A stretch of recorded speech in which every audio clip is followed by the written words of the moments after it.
Do not adjust your digital device. What you are about to see and hear may shock and appall you. Join our hosts as they encounter countless thrills, spills, chills, and hilarity as they explore the very weirdest in pop culture. The following media is so strange, so beyond the scope of what is normal, it will make you ask the question, why does this exist?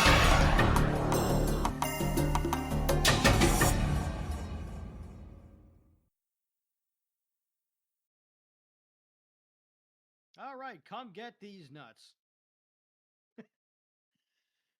Oh, God. Hello, everybody, and welcome to Why Does This Exist? I'm Chris, And I'm Rob. and we are back from a brief hiatus. Yeah. Which we are so prone to do.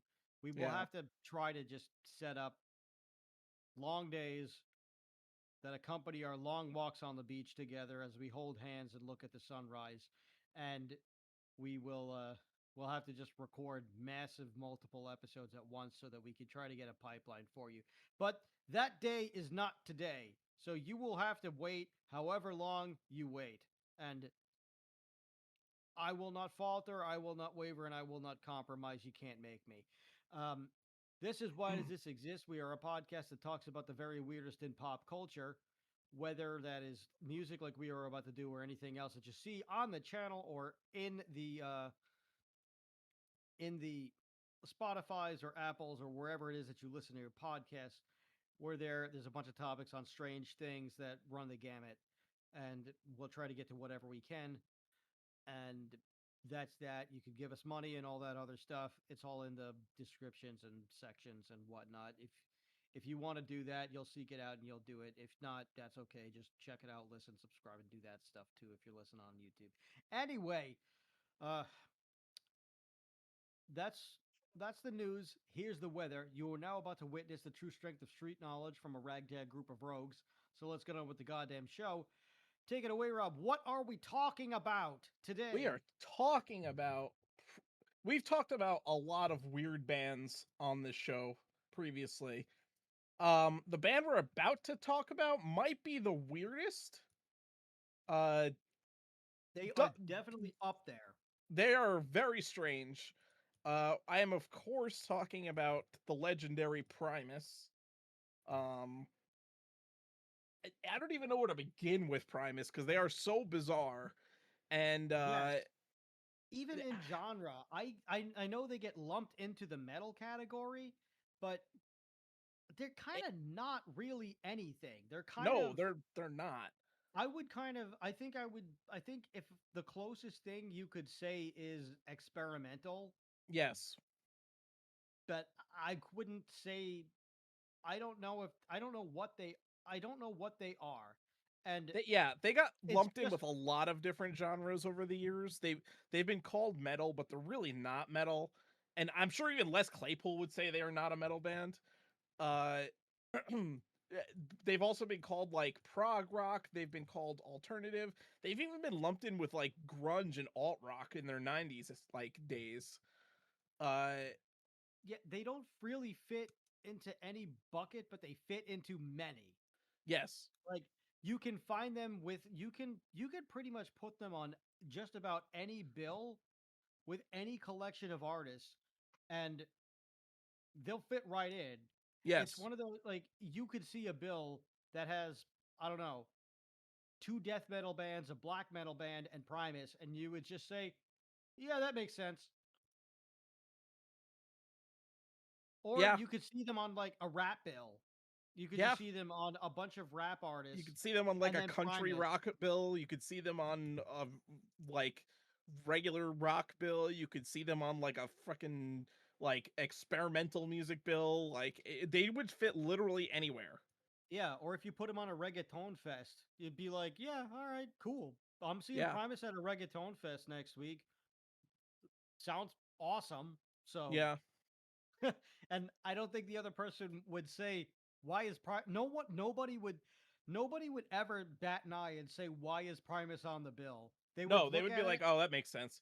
yeah, or they would just be like, "Well, that's fucking awesome." You would just no one would have a bad word to say about it or would be No. confused why Primus is on the bill. They have also had also because the other thing is the musicianship in this band is so incredible that they Yes. could all play anything. I Yeah. mean, for God's sakes, they even had Tim Alexander, and Tim Alexander is like more of a death metal drummer. Yes. So they can I mean, he for God's sakes, I'm pretty sure he played with Nile. So they can get anybody to do anything for them, and they can also play or jam with any genre. Actually, one of the more recent things was Bass Player Magazine they had a they had their award show, and there was just a Primus and Friends set list where Primus where Primus played, and in between all of their songs, like there was a section with all of their songs, there was a different guest bass player, and they were just doing little jams with them in between the songs, and then they would go back to finish them. And they had they had Rob Trujillo, Marcus Miller, and a bunch of other people whose names I cannot remember at this point in time, but they Yeah. ran the gamut, and it all worked out perfect. I mean, for God's sakes, Marcus Miller on Tommy the Cat was is one of the greatest things I've ever seen, and you could clearly tell that it was one of Les Claypool's favorite moments of all time because he turns into a 5-year-old on stage, and it's so fun, and it's a Yeah. sick freaking jam.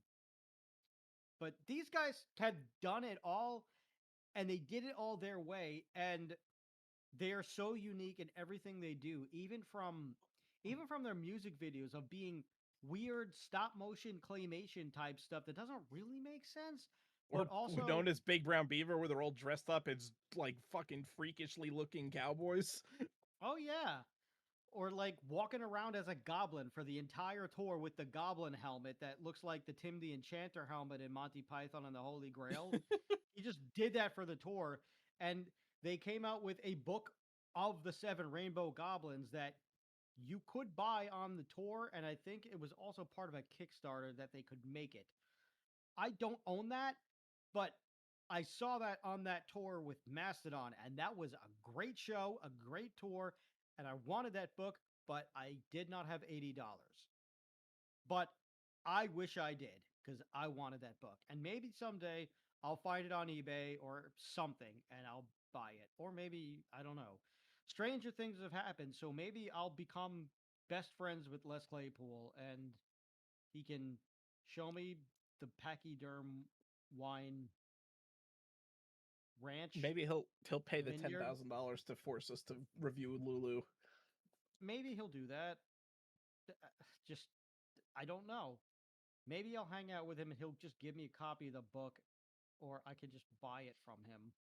I I don't know where life is going to take me. So I would not be surprised if some strange thing happens. I mean, I know I have a degree of separation from Les Claypool. My friend Johnny has met him several times just Yeah. hanging out at like watching him jam and like just hanging out with him during Carl Thompson's birthday party thing that Don't you have a closer degree of separation with Kenny from Typo also? yeah, I met him. I met him when I sold him audio equipment once. Right. He was okay. Fine. I've seen him at other shows since, but I'm not.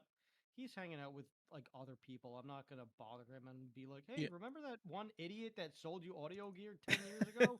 Really? You don't? Oh, okay. I'll just go fuck myself then." Um, I wouldn't do that.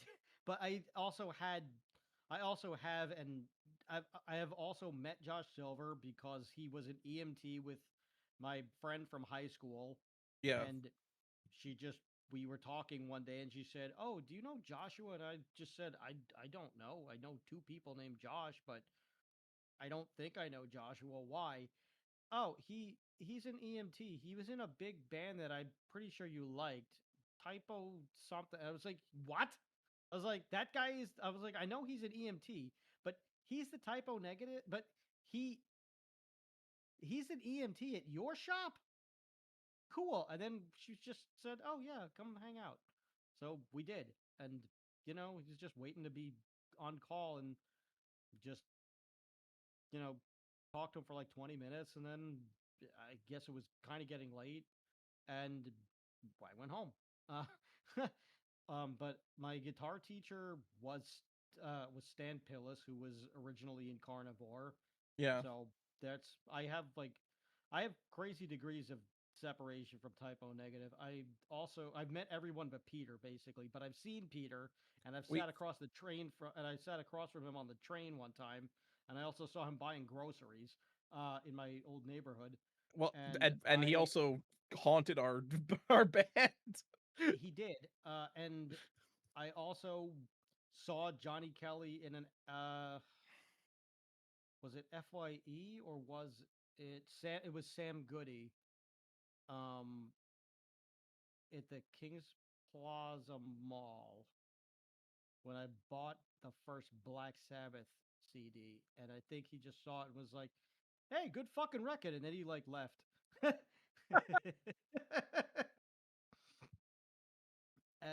But yeah, I've had I've had interesting moments like that. All of that, which to say is, I would not be I would not be surprised if something weird happens where I somehow meet this person Les or other Claypool. people like him. Yeah, I don't know. I've run into people in very interesting situations. Yeah. But yeah, again, we are talking about Primus. They've done all that to say these guys are fucking great. Yes. Yeah. So I mean, like I said, where do you start? Les Claypool. I mean, Primus is primarily the brainchild of Les Claypool. He was in 1984. Him and guitarist Todd Huth began playing together originally under the name Primate. Um, and interestingly enough, here's a parallel back to our days as Nuclear Hatred / Zamboni. They also couldn't find a drummer at first and played with a drum machine. So interesting little parallel there with our own band. Very Also, interesting. I also Les feel like this is a Claypool would constantly say that we suck. He would be like, "We're mhm. Primus, we suck." Um, and when people said like, "Oh, you guys were great," like he'd be like, "No, we suck." So And again, now it's another almost kind of haunted him that now people now constantly say Primus sucks still, and he's just like, all right, we're like we, we we said that a long time ago, but okay. So now it's cool to say that. Uh, yeah, the other, well, just another funny thing is they also got a cease and desist for the name Primate, but it was a fake cease and desist that they later found out. So this is how it turned into Primus. Um, oh yeah, that's so interesting. I never knew that. Les Claypool basically became a bass player because, well, one, he wanted a bass, but two, he wanted a bass because everybody played guitar and he wanted to Yeah. be in a band. And Yes. and in the olden days, everybody was a guitar player, everybody was a singer. You couldn't find a lot of drummers, which is still pretty common, but you also Yes. couldn't find a lot of bass players, which is it's not uncommon, but you can't. I've But it's tougher to find a bass player that sticks to bass and doesn't also play guitar. Like you yeah. will usually get a guitar player that doubles as a bass player as to be your bass player, where it's not like you still it's still not. Once in a while you'll run into a bass player that doubles as a guitar player or is just a bass player. Um, but he saw this bass and he said, and he asked his father, who was a mechanic, and he just said, "Dad, I really want a bass." And his dad, very supportive, just said, "Okay, cool. We will get you a bass. If you really want to play bass, we will get you a bass." So he grabbed a bass and he was automatically in a band Yeah. because him also going to school with Kirk Hammett. They were good friends of Metallica, obviously. Yeah, He they went to originally, high school together and were well, like, they were buddies. They weren't like, oh, like I passed him in the hall and I knew him. Like they were actually like good friends in high school. which is Yes. why Kirk actually, when Cliff died in 1986, Kirk asked Les to audition as their bass player. And there's a funny there was a funny thing on Metallica's Behind the Music where they retold the story, and Les basically walked in with like a porno stash and an afro and was like, "Hey guys, you want to jam some Isley Brothers?" And they basically are like, what the fuck?" He also had blue hair and suspenders, and that Yeah. was what Metallica. Basically, he looked the opposite of Metallica. Yes. And they just said, "What is this guy doing here?" But of course, in one of the retelling, they have just said, "Oh, we didn't put you in the bit. We decided to go with someone else because you're too good." Where Les Yes. Claypool has gone and set the record and just said, "No, I clearly did not fit this band." Yeah. I think they said, I mean, yes, he was like an incredible bass player, and but I think they called it that, "Oh, you're just too good for us," as like a way to like say, "Dude, you're not gonna fit with us," like clearly, like without insulting him, you know. Yeah. Especially because he was Kirk's friend, they didn't want to like be like, "Fuck off, guy, you don't know what you're doing." Like they were like, "Oh, you're just too good for us. Sorry." Yeah. And obviously they went with Jason Newsted, and the rest is history because and Jason Newsted had the look. He He was did. in uh Flotsam and Jetsam. Flotsam and Jetsam at the time, and was playing thrash metal, and had the look of someone who played thrash metal. So Yeah, obviously just a better fit. and honestly, Although Doomsday for the Deceiver and No Place for Disgrace. Wait, did he play a No Place for Disgrace? I don't know. I don't know. He may have left by then. I Yeah, think it came out in '88, or it either came out in '87. No, I think Doomsday for the Deceiver was either '86 or '87, and I think No Place for Disgrace was '88. So I think he was not in Flotsam and Jetsam at the time, or he. But if it yeah. was It would probably '87, he something was like only that. on Doomsday for the Deceiver. No Place for Disgrace came Okay. out in '88. He was Yeah. already in Okay. Metallica at that point. Okay. That's They what I were already thought. recording Justice at that point. Right. Because Justice came out either was it late 88 or 89. 89? 89, 89. okay. Um but we are not talking about Metallica. That will happen at another date. I Yeah. promise you that. It's on the docket. Yeah. Um We had to mention Metallica because of the Les Claypool auditioning for them story. It's an yes. important part of the history. So, Yes. uh, Um you know, so it just goes to le- show Metallica touched everything and fucking everywhere also. But yes. And Les Claypool was also in a before Primus he was in a thrash experimental kind of band called Blind Illusion, which they did yes. 2 albums and didn't really go anywhere, but they were really cool. They were a really cool and interesting element in thrash metal that I think at the Mm. time was just it was just too far ahead of its time, and it didn't really fit what the world of thrash metal was then. And I think, and I mean, if you go back and listen to it now, you would hear it and just say, wow, this is really cool. How did this not turn into something? But if you place yourself in that time period, it's it's pretty clear that it just was too far beyond what was going on that Yeah, labels progressive would not. thrash would- was not big in the 80s. I feel it was Yeah, the I thrash mean, bands were more just straight up like aggressive. It had that punkier vibe, and that's it. You really yeah, didn't. we're You anything didn't. outside of that, anything outside of the template, I guess you could say, just a label would not know what to do with it, and they barely knew what to do with thrash metal.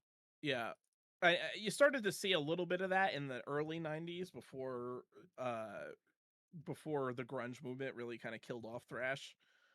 But I feel like prog thrash really came into its own in the new wave of thrash metal in the early 2010, late 2000s, early 2010s is when you Yeah, really started to see like a lot more prog thrash, like like Hexen. Vector and Hexen and not so much Havoc, Hexen definitely, and Yeah, Vector and stuff like that.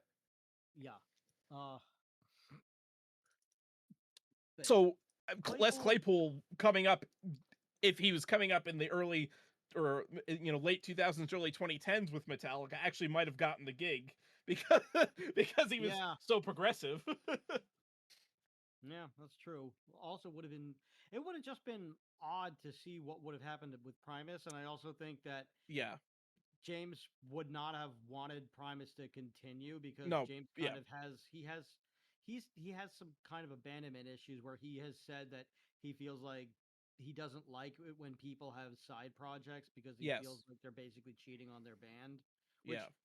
you could debate about that until the cows come home. There's really not a right or wrong answer for that one. That's just really just very subjective, and however you feel about that is the right answer for you. Yeah. But so the cease and desist that we didn't get to, the name that they started off with was Primate, which we already said, and then at some point in the early days of Primate, someone gives him a call, and someone calls Les Claypool and says, "Hi, I'm so and so. I'm a lawyer. I represent the band Primate, and you are not allowed to use the name Primate, or we will sue you. This is a cease and desist." And Les Claypool just said, "Oh shit, okay, well." And then he looked up the root word of Primate, and the root term is Primus. So he's like, okay, well, that's a quick fix. So there it is. And then years later, he runs into this guy, and he runs into this guy, and the guy says, "Oh, really cool." He's like, "I was in the band Primate actually," and he said, "Oh yeah, we get a call from your lawyer, and that's how we came up with the name Primus." And the guy just says, "Actually, we didn't have a lawyer. That was me. I I saw you guys, and I saw that there was another Primate, and I felt like I had to do something." And he just said, "Oh well, honestly, it all worked out for the best. So thank you." And they had a good chuckle about it. But Primus, the music is just so different and interesting because it does a ton of different things, and Yes. it's very bass focused, which you don't see a lot at Yes. all. I mean, obviously the thing is it's Claypool's band, so in most bands, unless the bass player is also the singer, which is also the case here, the bass is not usually as prominent in anything. No. But I mean, and I think that, but the most interesting thing is that everything is kind of built around the bass line, which Yeah. which is not something that you see, but it's not even that it's built around the bass line. It's that the bass lines that Les Claypool is playing are just so out of this world, and there's so many different techniques and time signatures, and just it's there you can never guess where he's going to go with it. Hmm. Like Les Claypool is your favorite bass player's favorite bass player. Yeah. Pretty much. That's a good descriptor of it. He is just so like he is not a rock bassist. I will like to put him in that genre because he's not that at all. If anything, he's like a funk slash jazz bass player Yes. that just happens to play music that's considered rock music, but he would fit in with like a progressive jazz band or like a funk band better than he would with like a metal or a rock band. Yeah. And I think that and I mean, one of the genres that people bring from it is funk metal, which Yes. is an interest. It's a good descriptor, but the metal part comes from, and again, like we said before, they have they have musicians that have played in various other genres that were not this, and it just blends together to make this crazy animal, or primate, really. Um, Yeah. and it and you have Larry Lalonde, who played in Possessed, Yeah. which the pioneers of death metal or Yep. death thrash, whatever you want to call it. They are the pioneers of death metal. They are some would say they are the first death metal band, but they are definitely one of the first. And he did that, and then he wanted to do other things, and eventually he joins Primus, and you have this monster that it is. And he also is playing very interesting things on top of Les, and I feel like he doesn't get talked about enough. And the other part of where Yeah. the metal stuff comes from that I was going to say is because the tone is very heavy and very full and vibrant, and there's a Yes. lot of layers and a lot going on. Yeah. Um, that Not quite the same amount of it has a distortion metal as sound. yeah, not quite the same amount of distortion as say Typo Negative, because Peter Steele used like guitar distortion on his bass, which made it sound like extremely distorted and and loud and a big wall of sound, but it does have some bite to it. Les's bass has some bite to it, and like it drives the song, like you said, which is odd for a rock or a metal band where the bass player is driving the song. I think going back to that point, you see that more often in three-piece bands where the bass is kind of also the rhythm guitar on top of being the bass player, because so they have to have that fuller sound and to kind of round out the sound of the band. Yes, I mean the perfect example of that is Motorhead, which I'm sure at some Yes. point we will talk about. I'm actually Yes. rereading Lemmy's autobiography now, Oh, but nice. he that's how he views it because Lemmy also played through guitar cabs. Yes. Like Yeah, and you could tell that he with played his through a bass he tone. yeah, like it just sounds like a big distorted guitar. I mean, when you ask him, it wasn't really a conscious choice. He didn't say, "Oh, I'm just gonna go and plug my bass into a guitar head and just to be different." That's what he had, so he used that, and Yes. because it's him, he got this fucking gunslinger tone. Yeah. But Yeah, he's there's pretty much definitely that's where that's how he has also viewed it too, where the way that he plays bass is a rhythm guitar. yes. I would say Les Claypool is the lead guitarist of Primus, just because of how intricate his bass licks are, and he often has like solos and he's doing all kinds of crazy things, even more so uh the, uh than Larry Lalonde, the Yeah, guitar player. like he's tapping, he's thumping and plucking. Yes. He's also doing a lot of flicks and flamenco style stuff Yeah. sometimes Yep. that's going in there. And Yes. he is also, and sometimes he uses a Chapman stick and I think part of that was because he took the influence from Tony Levin because Tony has he has the finger sticks thing Yeah. that he uses, which Tony Levin is incredibly an incredibly good bass player, one of the best ever. That doesn't get talked about enough. But that will be another episode, another day when we talk about all the stuff that he has done. Um, I like, I can't gush about Les or Primus enough because they do Yeah. every song is so different, but it's also just in the realm of Primus. And Yes. I think one of the and I think my favorite thing about Primus is that there are no rules to this band and they can do anything that they want at all times and they will do everything that they want. Yes. And it's not even their music I can't say that it evolves. I can say that the sound evolves, but I think the music is wherever it wants to go because it's not, you can't really say that it's evolved. I think you could say that the music is the possibility of the music is constantly being expanded upon and the limits are constantly being tested. And I wouldn't Yes. say it's an evolution where they're doing simple stuff one day, then it gets more technical, and now it's super technical. It was always like that, but they Yes. just kept pushing the boundaries and saying to themselves, "What else can we do with this?" I feel like the way that they just put stuff together. I feel like every song just starts off with them in a room and somebody just says, "Hey, you know what'd be cool?" And they just start playing and they start jamming to it. Yes. Like that's Yeah. the other thing is live is well in every setting it you feel like they're just jamming.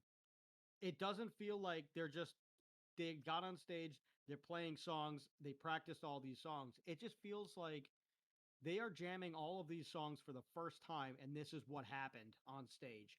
Every experience feels like a very unique experience. They are, but they feel very unique, and they feel like they're happening organically. They don't feel like a set list.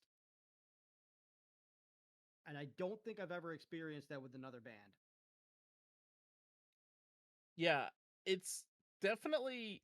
Have not had the chance to see them live, unfortunately. Um, but when I'm listening to like music, especially if like I'm at work or whatever, like I'll put on like a '90s rock playlist on Spotify or something like that sometimes, and it'll go through like the usual suspects with that, like Alice in Chains and Pearl Jam or whatever, and then a Primus song will come on, and it's so different than like what else is on the playlist. It almost is like mind blowing. Because it's like you get whiplash from it, going from like an Alice in Chains song to like My Name Is Mud, or like Winona's Big Brown Beaver or something like that. Yeah, um, there's only a handful pr- there's only a handful of bands where I'm listening to it, and every time a Primus thing comes on, I have to stop, and I always say to and I have to stop and try to process what's going on. And I think with him and Victor Wooten, I'm always just listening to it, and I'm just like, what the fuck is this guy doing? Like, I don't like I hear a bunch of crazy stuff, and I know what he's doing. I know he's playing bass. I have no idea how he's doing it. And I have no idea how these sounds are coming out of that instrument. I remember I was watching an interview. I think it's the interview that you actually sent me with Les Claypool, a clip from that, where like the guy's like, "Oh, like there." I forget what song they were even talking about. Um, but he's like, "Man, I can't believe you were able to like play this like Oh, play and sing it at it's the same time." Or it's and DM like Les is probably it's like, "Yeah, I probably can't even play it anymore," and then he immediately just starts playing it perfectly. Like I think it's I think it was DMV. it might have been. I don't remember what song they were talking about. It was either DMV or Jerry was a race car driver. It might have been Jerry as a Um race car driver. because he said he was saying in that same interview that there's some songs that they just played in the early days, and he has no idea how they played it because he can't play it the way that Yes. it was recorded ever again. And he's like, he's like, I don't know what I did. I don't know how I played it this fast. And I can't play it. I can't replicate this anymore. Yeah. I don't know how I ever tried. Which is really funny. And Where, that's not to say like that it's like bad, like, oh, he can't even play his own songs, like, because he can still play the songs, he just can't play them the way he did back then, like the exact, yes, like he has to do some kind of other shortcut to figure it out, which I feel like a lot of that comes with experience with music theory. Like the more experience you get with like perfect examples, I learned to play guitar before I learned any kind of music theory. And when you're learning to play without the basis of theory and you don't know the theory, you kind of make up your own little shortcuts and stuff to like play songs, or you just play what you think sounds good. But then you learn the theory of it and you learn how to do other things on the guitar that you didn't know before, and then all of a sudden you forgot how you did that shortcut before because now you're doing it the quote unquote right way, you know? So it's like now you can't remember how you originally played that riff or that lick, but like you could still play it. It's just not the way you originally knew how to do it. yeah, and sometimes you're just sitting there and you're trying to figure out what you did, and then that kind of gets stuck in your head too because you're just like, wait, did I Yes. do that or did I do there? And if you're listening to the recording sounds completely different. You're just like, oh fuck, was I? What? No, it's this. God damn it! Yeah. And then you feel super silly about it. Um, like I was trying to re-record a song that I've been like something that I've been working on because I didn't like I didn't I didn't like what came out because it didn't come out the way that I heard it in my head. Yeah. And I get hung up about that stuff because when I'm writing, I have to figure out how to play it exactly the way that it's in my head. Otherwise, I kind of don't want to. I'll end up just getting frustrated and I'll just scrap the song, Yeah, I know. or I know exactly what you're talking about. and I'll and I recorded it one way and I recorded it faster and I was okay with it the way that I did it at first, and then I re-recorded it in a different tuning because it sounded better in a different tuning, and I was like, okay, this is good. I like it. I added a part that sounded better with it that I didn't have originally. All right, cool. I can go to town with this.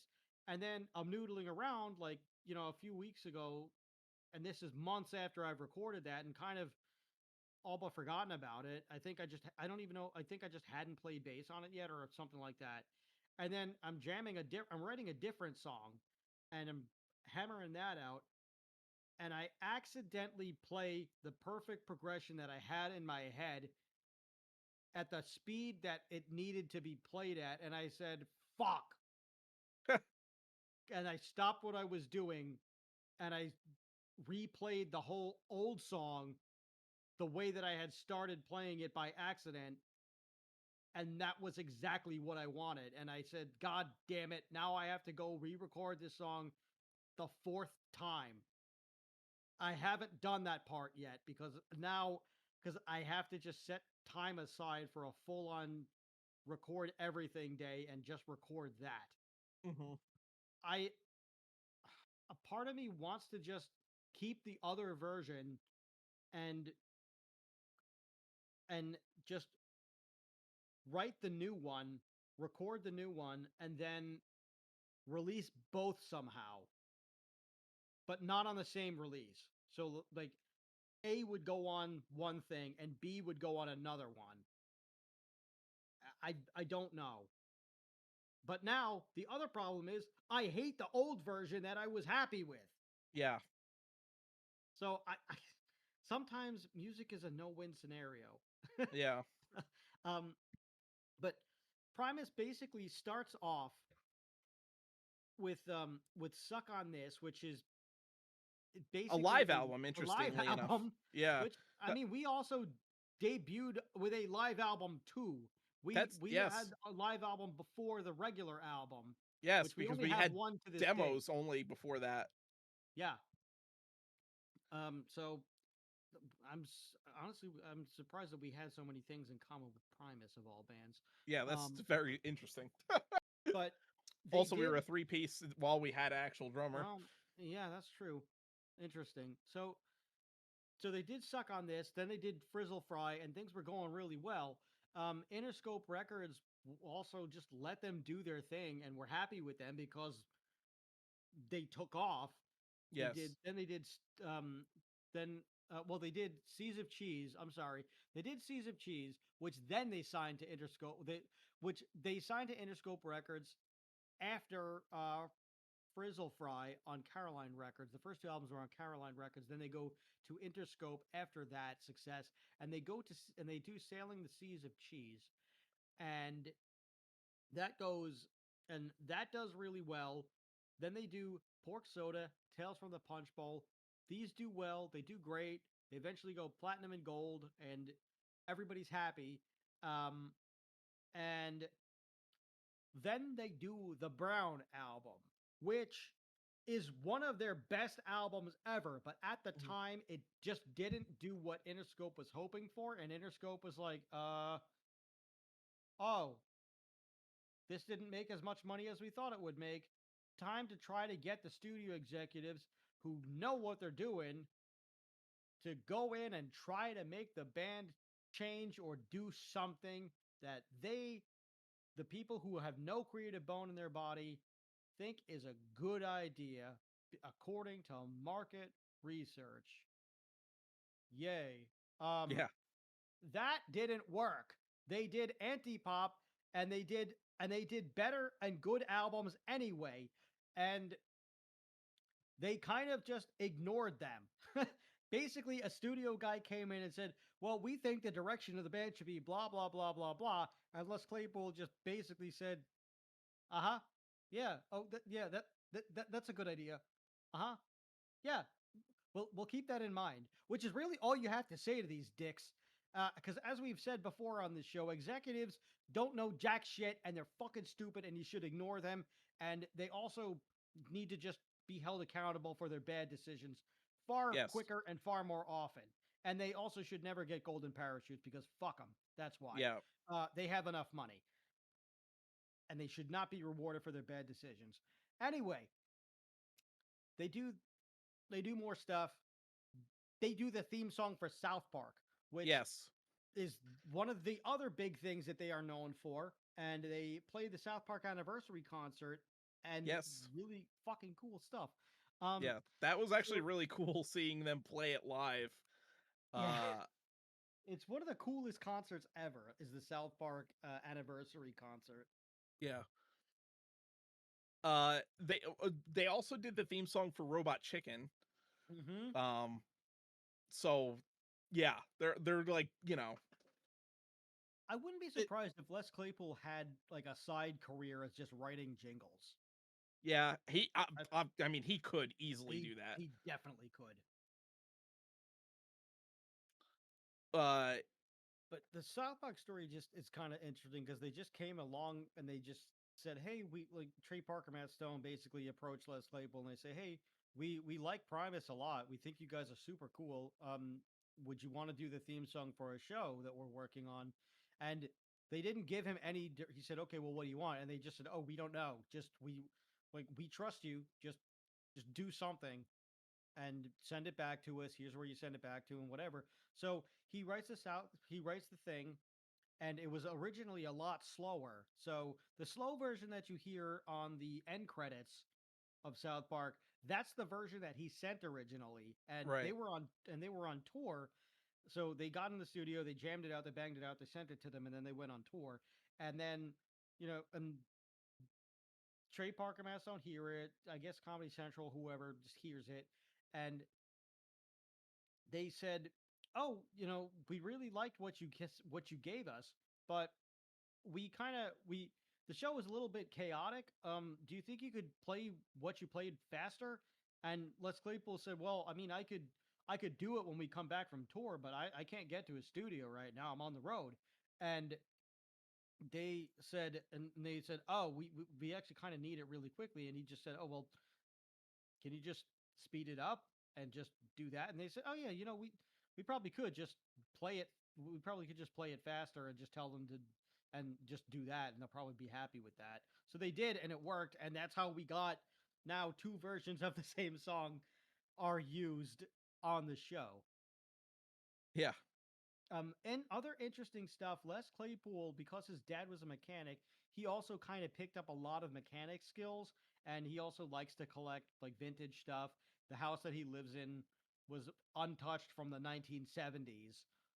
So it just looks like this time portal to the 70s. And the band records and jams there. So very cheap overhead to produce their music also, which is really great. But he likes to he he likes to drive the tour bus. So he Really? does all this. Yeah, he drives the bus. Oh, I Is didn't know that. Yeah, That's hilarious. he says it in the interview that I sent you. They talk about a little bit. He drives like he likes to drive the bus. He likes to get on the road. He kind of just likes to find places to just chill before the That's interesting. show. Yeah, that very cool dude. And Yes. he also owns the winery Pachyderm Wines, and pachyderms and elephants is a very common thing that you will also see in Primus. Yes. It's I'm not sure why. I mean, my guess is that an elephant Les is Les Claypool is just a Claypool's weird favorite guy and he animal. likes elephants. Yeah, I mean, honestly, elephants are beautiful creatures, and Yeah. they're one of my favorite animals. I like elephants, rhinos, penguins, and pigs. That's my those are my big four of animals. All very peaceful and nice. So I get Um it, man. Um, I'm behind the elephants on this one. Um, But Primus also did a whole album called Primus and the Chocolate Factory with the Fungi yes, that's ensemble, exactly where I was going. which Good. is literally a cover album of every song from Willy Wonka and the Chocolate Factory. Yes, and that's one of their best albums too. Yeah. I love listening. That's one of my favorites because the other thing about Primus is, and this part we didn't get into this part too, is because there is so many interesting things going on in Primus. It is also wacky and chaotic, Yes. and it gets you hyped up like you did as a kid for a Saturday morning cartoon in a really like where you're just like, oh fuck yeah, it's Primus. Like you get jazzed up immediately and just like you just get this huge dopamine slash sugar rush. And when every every time I listen to this album, I chuckle. I just laugh because I'm just like, I can't believe they did this. It's so cool. I wish I saw the tour because they had Oompa Loompas come on stage and everything, and it That's looked like amazing. the stage set looked like the Chocolate Factory. That's hilarious. Honestly, it'd be interesting to see a version of Willy Wonka and the Chocolate Factory with the Primus soundtrack instead of the I original soundtrack. I guarantee you someone has made this. Oh, I'm sure it has. I mean, It fucking has Dark Side of the Rainbow exists, so this definitely exists. which we have done an episode on. It is Yes, we our most have. popular one to date, I believe. Yes. I Yeah, I mean, if there is not a version, it is very easy to create a version of this, Yeah. and you should also get high when you do it. Yes. I feel like you need to experience this movie like that. Yeah. But what I was going to say is there's that element of madness to Primus, but it's also super whimsical. Yes. And that's why this was the perfect thing for Primus to do if anyone was going to do it. Oh yeah, 100%. This is like a Primus. Like this is like should have been done by Primus. Like it was like destined for them to do. Yes, they also did the tribute to Kings, which was coinciding with um where they did a tour where they covered Rush's album A Farewell to Kings. Yeah. So you never see that of a band just doing a tour where they are covering a different band's album. Yeah. You never see that unless it's like an actual cover band of that band. You'll never see a Yeah. band do a full album cover, which is just awesome. Yeah, I mean, Primus is a band that can do whatever they want. Yeah, And he actually got Geddy Lee to show him a lot of these songs. that's awesome. Well, Geddy Lee, another legendary bass player, of course, Yes, that which, like pushed the envelope of what it meant to be a bass player. oh yeah. Also, again, three-piece band where Yes. I wouldn't say that it's built. I wouldn't say that Rush is built around the bass. Rush is No. kind of like Neil Peart is the driving force of was the Yes. driving force of that band, and like Yes. everything else was just coming together because they were just jamming and they were really just having a grand old time. But we could talk about Rush at another Yes. point. Well, I think Geddy Lee also gets like the extra, you know, the extra little thing because he also plays keyboards and bass at Yeah, the same time using his feet to play the keyboards while he plays bass. that's So, crazy. yeah. Actually, South Park has also just had like they have had Rush on like an episode or two. They've just like done Yeah. stuff with Rush. Which is just funny. The My friend Connor's father Glenn, I don't know if he's going to be listening to this, either of them. He is a dead ringer for Geddy Lee. Really? And That's amazing. it's so funny because basically he's like a bizarro Geddy Lee because Geddy Lee is super nice and very friendly. And well, if Glenn likes you, he is very nice. Yeah. But most of the time, Glenn is pissed off about something. and Glenn is almost always screaming at someone and cursing. And Glenn, well, I don't know if he has long hair now, but Glenn also had he was also very skinny, like Geddy Lee, wore the same type of glasses as Geddy Lee, and also had long black hair like Geddy Lee. So Wow.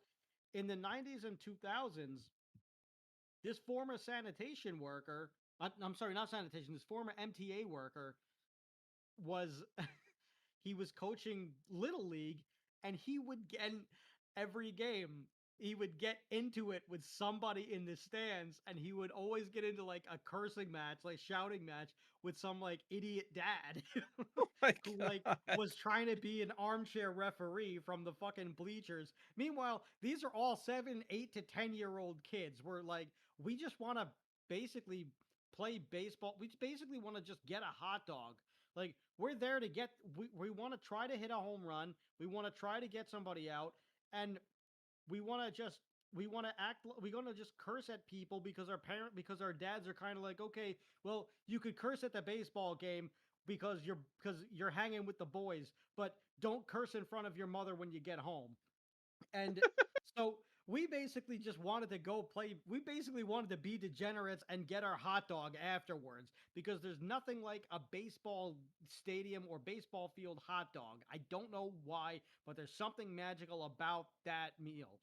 And that's all we wanted. And after a while, when we started to pick up on Glenn, every single time we looked at Glenn and we could not wait to see what happened to Glenn because we could not wait to see Glenn get into an argument with someone because it was the funniest thing in the world.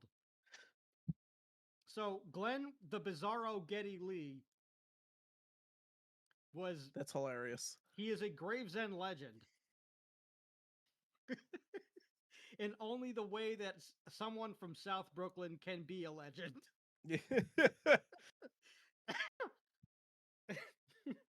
And now, when Connor yells at his young son, he sounds exactly like Glenn. That's funny.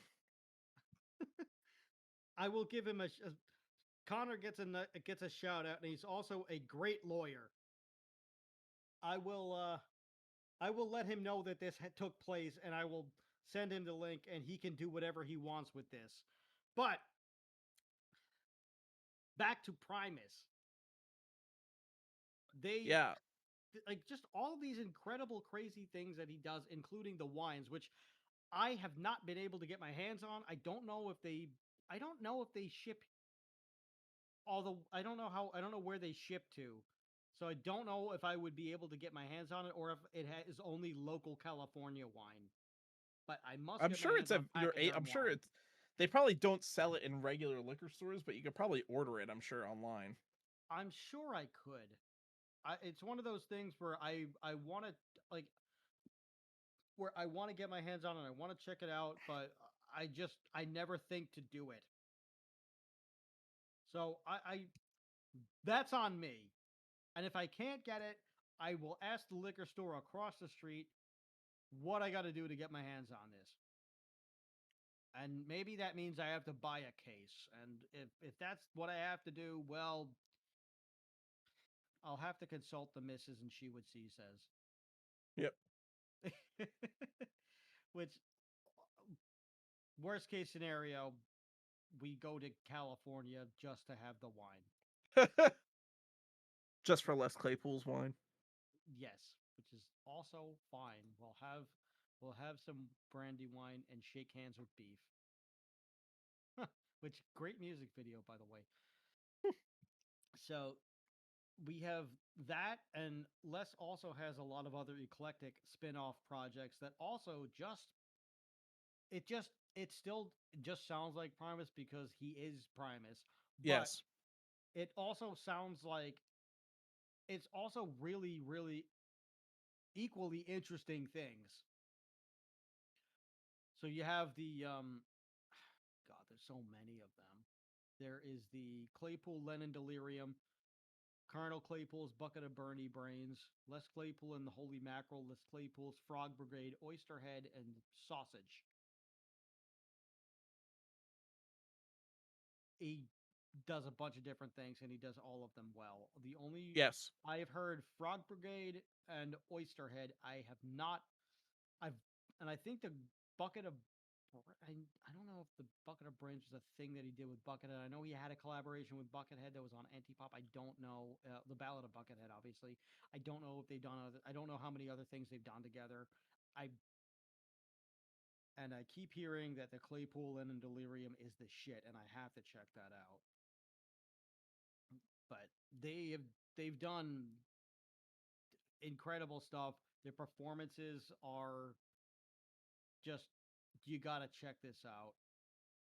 You have to see this band. You have to just check them out. There's nothing they can't do anything wrong. No, they're just they're like so out there and wild, and really there's no bad songs. They're just all crazy and unique on their own. And Yeah. I could see why some people might not like certain Primus songs that are like a little weird, because it's very progressive. It's not like, they're not fucking playing like some kind of basic chord structure, G major freaking bullshit. Like it's all over the place, but it is so good. Yeah, and I mean, how do we not include this in a conversation? Another person that we need to do an episode on. Tom Waits is the voice of Tommy the Cat in the Tommy the Cat song, Yeah. which He also a very produced one of their albums. I think yeah, Antipop actually. He's a really. producer. Yeah. Huh, that's I didn't know all that. That's fun. Y- Yeah, he hold on me. The Antipop had like it was produced by Tom Morello, Stuart Copeland, who's the drummer. We talked about Stuart Copeland on the Spyro episode because he was the drummer Yes. from The Police, and he also did the soundtrack for Spyro the Dragon. Tom Waits, Matt Stone, and Fred Durst. What the fuck? Yeah, that was the list of producers on Antipop. That's So crazy. Like yeah, that's I mean, that's also one of my favorite Primus albums. I'm honestly really surprised that I didn't know that. yeah, That might actually be my favorite one. I'm really surprised. I guess I just never checked for some reason. Wow, that makes me love that album 1,000 times more. I'm gonna listen to it. I'm gonna listen to it again and appreciate it even more now. But man, it's just I really don't know what else to say about them because yeah, like I feel like continuing to talk about them is just doing a disservice to the people because they need to just go watch this shit or listen to this shit. yeah. Go listen to a Primus album, and you know what? You start out Oh, with like their we singles. haven't talked about his vocal delivery. That's right. Oh, How yeah, did he we has miss like that? the weirdest like. It's very much like Weird Al esque kind of like. It's so weird the way his vocals. It's hard to describe. It's got like a country twang with it, and it's kind of goofy sounding. Yeah. I mean, I don't know. It always for some reason it always reminded me of Tom Green from Freddy Got Finger Yes, when he's doing the Betty Would You Like Some Sausages yes. thing. Oh my god, yes.